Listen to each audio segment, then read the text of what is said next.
Hey guys, the MMOSpecialist here doing another exclusive review for MMOattack.com. Be sure to head over to their website for news, reviews, giveaways, and a lot more. Today we're going to take a look at Everlight, not to be confused with EverQuest. It's an in-browser MMORPG by Corm Games. It's a 2.5D browser-based game, so you don't have to download anything. The game went into closed beta test recently on March 1st. So the game is loosely based in some Mayan lore concerning the city of Atlantis, where the Everlight is a demigod, the son of a titan and a human, and he is quote-unquote the herald of Atlantis' salvation. So first we'll take a look at some character creation and customization, and then we'll check out some gameplay. For class choices, the first is a warrior. The warrior is your typical melee close quarters character, so a tank character. Then you have your prophet, which is a mage melee hybrid character. Then you have your ranger. These are your typical range melee characters. They usually have some magical attack powers as well. And then you have your mage, who is a high damage AoE character, although they lack physical strength and constitution, so they have poor self-defense and they can die easily. There's no character customization, which is a little bit unfortunate. You can only choose between these 4 avatars down here. Although armors and weapons do appear differently in the game, so that's basically the only way you can customize your character or differentiate between you and other players. And as a ranger or a mage, you can only choose a female character, and as a prophet or a warrior, you can only choose a male character. Not sure why this is, but that's just the case. And you can only create 2 different characters, so I already have one, so if I created another one here, this would be the only only 2 I could have. That's basically it for the character creation. We'll jump into the game and take a look at some gameplay.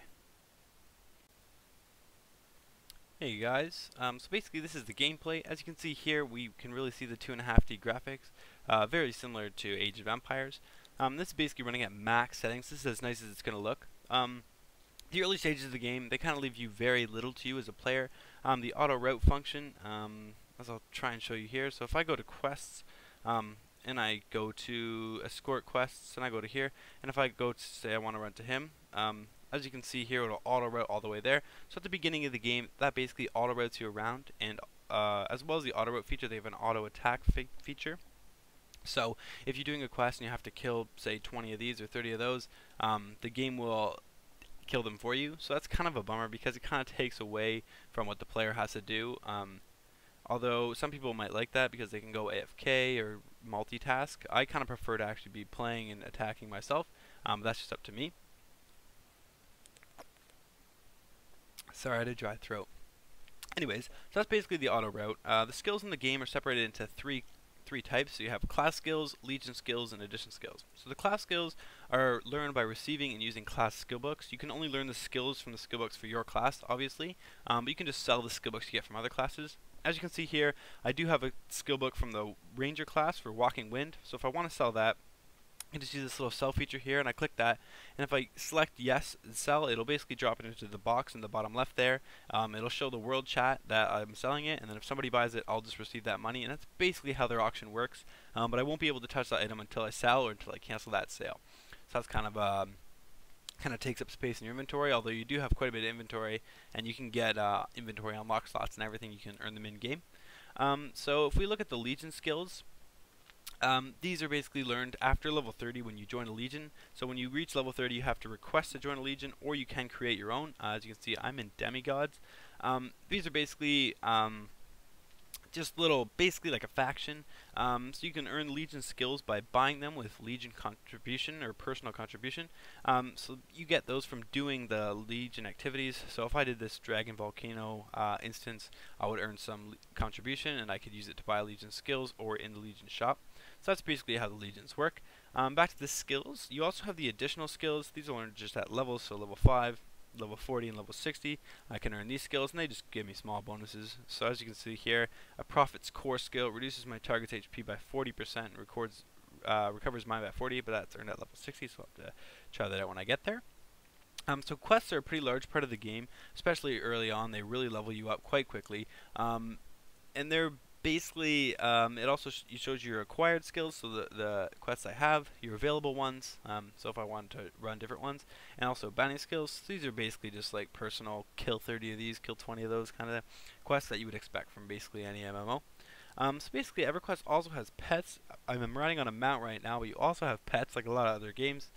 So I have a dodo panda. Your pet, you can take him into battle, and he levels up with you. So as you can see, mine's level 41, and you learn the pet skills by finding skill books like you would just for yourself. You can also evolve your pet. So if you do use pet Amber, You can earn some of it in instances in the game, but you can also buy it from the cash shop. And when you do that, you use the amber to level up. So I would need 5 more amber to get my pet up to level 3. And as you level up your pet or evolve your pet, it will change appearance. So at level 3, you can see mine will change appearance. Level 5, I get a skill. Level 10, I get a skill. Level 12, it'll change appearance. And level 20, it'll change appearance for the last time. You can get other pets as well. And if you do have more than one, you can merge them to receive bonuses. You can also enhance your pet. So this is using emery. In this basically you can get different kinds of emery and they'll give little enhancement levels. So here you can see I use some emery and I have plus 280 extra HP. That's basically just a small way to beef up your pet, but the pets are actually quite helpful in the game. As you can see here, my attack for my pet is 374, and attack for myself is very similar. So 3 different settings for PvP in the game. If you deselect one of these, you do enter PvP, so you can attack other players and other people can attack you. So this is your character window. As you can see, it shows you all the gear you have on. You can also select fashions if you want. You can buy them and wear those. And if you do have a better gear in your bag, it will suggest that you wear it other than something you have on now, which is kind of nice because sometimes you pick up something you might forget and the game will suggest it to you. So basically it also shows your stats. Your stats here, so this is basically all my HP, my hits, my dodge, all that kind of thing. And you can select titles, so titles will give you small bonuses. So if I deselect this title, as you can see there, I increase my combat power, whereas if I select that title and I exit, I increase my combat power by 180. So these do give you small bonuses, not huge, but just a small way to beef up your character. You can also go to Spirit, but that's unlocked after level 50. So in the gear, you can also trade your gear. So that's what I was talking about, like down below. So if you put something in there, it'll come up here. And if I want to look at, what people are selling, I can take a look here. You can also create gear. So there's a lot of things you can do here. You can refine it using refinement gems. You can also break down your equipment. This will give you materials to build different styles of equipment. You can embed crystals for bonuses, remove them to use elsewhere, combine them to make more powerful ones. It's just there's a lot you can do here to make your character a lot stronger. So another thing you can do is mounts. As you can see here, I was riding on my mount. But your mounts you use with O, and they're very similar to pets, so you can evolve your pet, enhance your pet, teach your pet skills, and you can also merge them. And they basically will auto pop up if you have to go for a long run, or you can just call them at any time. Another feature of Everlight is the constellations. So if you enhance any constellation, it'll give you small bonuses as you light up more stars in that constellation. So as you can see in the Leo constellation here, I have 5 stars lit up. So this basically gives me a bonus of attack plus 125, and if I fill the whole thing, I'll get attack plus 750. So you can do that with different ones. So this is Aries, you get 4,500 HP if you max it out, 450 crit strike rate maxed. So all these things basically just determine kind of little tweaks to your character and how your character is being built. So similar to Quorum Game, they also have a spirit form. So once I reach 150 mobs killed, I can enter my spirit form. And this basically just gives me a small attack power bonus of 20% and an evasion bonus of 28 for 40 seconds. So it's not huge. There are a lot of daily features. For example, the lottery here, I can do it another hour and 40 minutes. You can basically just spin that for other things. And if you click the daily feature, you can have daily quests, and this will pop up daily quests, activities, instances. So this pops up a whole bunch of instances you can jump into. It shows you the loot there on the right. As you can see here, so I can earn different things, so you know kind of what you're getting into. Then you also have your dailies, your bosses, secret bosses, and you also have vitality, and this basically just like kind of random quests. So if I kill one gold monster, or if I finish crow's feet 1 times, I get different prizes here. And then there's also the gift bag, so I can receive a beginner card if I want. So if I go to a different site, I can receive a bonus card, which I really don't want to. So we'll just go back.